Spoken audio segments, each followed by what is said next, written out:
Hello, world. How are you today? My name is Penda James, and I am a scribe coach. What I do is I assist leaders in transition to get unstuck, execute their goals, and inscribe their legacy. I typically get all dressed up and record a chat with someone. And today, my guest canceled. She had an emergency. So I figured I would give a year in review reflection. I want to do a couple unboxings as well as talk to you about what I have learned over the past few months from this project I've been calling the Resilience Project. The Resilience Project started by me just turning on the camera and having conversations with people that I cared about. I wanted to help them feel more comfortable in front of the camera so that they could promote their goods and services. And I wanted to build the courage to stand on my 2 feet again in front of the camera. Not that I was afraid. I love public speaking. I'm a member of Toastmasters International, but I've been in a place of deep criticism, and the people around me have said some very hurtful things about me and my family. And so as a result of that, I tried to put myself into a box and protect myself. And really what that was doing was bringing me down. So I decided to start something new, and that was the Resilience Project. So I want to do some unboxing today and talk about 4 themes that arose for me from the Resilience Project. And the first one is love. My name, Penda, it means love. My daddy gave me that name. I love my name. And one lesson that I learned this year is to do it in love. I was serving my clients and serving people, and sometimes doing that out of a place of obligation. And I had a moment of intense conversation with a life coach, and she just really helped me to understand that I needed to get back to the roots of love. So with that, I want to unbox my first gift that was given to me this year by one of my friends in business. I also interviewed her. Her name is Beth Ruffin, and she wrote a book called You Belong Here. This is a box that she's using to promote self-love to people. So the first thing I want you to see, get ready to become the best version of yourself. You deserve this. She has affirmation cards in here. Can't quite see them, but I do not need to justify my existence in this world. Can't see it, but the only person I will compare myself to is myself. These are amazing. In here, she has her book, You Belong Here, Your Guide to Self-Inclusion. So as I was learning from Beth while she was writing her book, and then I had the opportunity to interview her, I thought about how the first love that you need to have before you can give it to anyone else is self-love. So me turning on the camera, showing up in front of the world, looking my best self was necessary. And it was necessary for me to elevate to my next level. She also wrote me a beautiful card, which I shall not read because it made me cry. But I love how this card, you can't see it, but You Belong Here is the first thing that I saw. She has a bath salt in here. I love baths. Baths are Selah moments. And then a small journal to reflect on your thoughts about self-love. So shout out to you, Miss Beth. That was deeply, deeply inspiring to me when I opened it months ago when you gave it to me.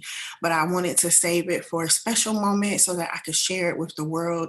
And I thought sharing it under the context today of what I learned this year about self-love would fit perfectly. So if you all are interested in getting one of those boxes and sponsoring one for someone that you care about who is in corporate America or who is trying to find their place in the professional world, I highly recommend that you support Beth in that way.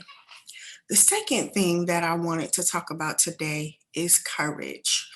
This year, it took a lot of courage for a lot of people to get back on their feet. Experiencing what we've been experiencing with the pandemic and with people losing their identity and losing jobs and losing people that we care about due to this disease has been horrific. And I know that we needed to find some courage. So I want to shout out Sharnay Hearn because she is the founder of an organization called Sisters Lifting as We Climb. And with Sisters Lifting as We Climb, it's a professional networking organization for women of color primarily, and it's based out of Pittsburgh, Pennsylvania. She's doing a fundraiser so that she can help Black women get to higher levels professionally or personally. And so to kick off the fundraiser, she sold boxes. She partnered with someone, I'm going to get to her name in a second so I can give her an awesome shout out as well. And I purchased this box in October and I wanted to wait until a special moment. And so today is the day to talk to us about courage. So as we unbox this, I want you to see with me as we open it together.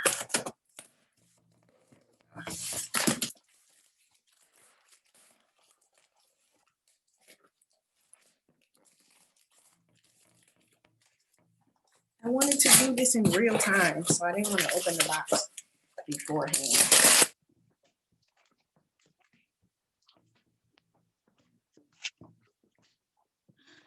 Reesha Jackson is her name. I just remember. Look how beautiful. Oh, you can't see that. In this beautiful box. This packaging is amazing. RLJ Designs. You're welcome. Thank you for doing this to invest in Black women. This is amazing. I'm gonna go ahead and open this. Courage. So when I think about courage, I think about standing in the face of the fire and walking through it because you know you have to. Because you know on the other side, you're going to come out as pure gold.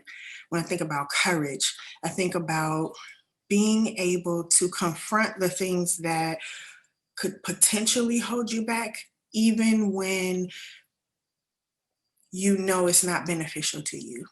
Courage.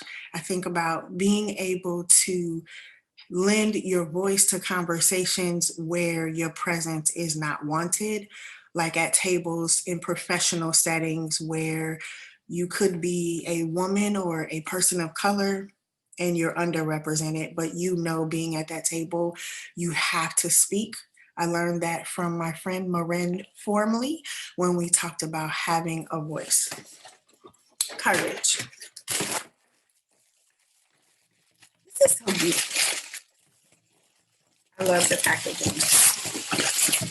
A gift for you. Look how amazing. I don't even want to open it. So invest in Black women. Can't wait to get to a place where I can drink my tea.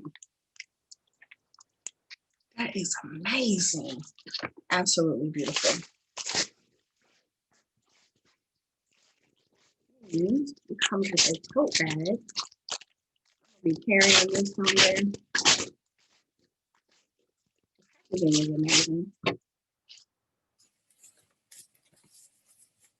Invest in Black women. And a t-shirt. Courage.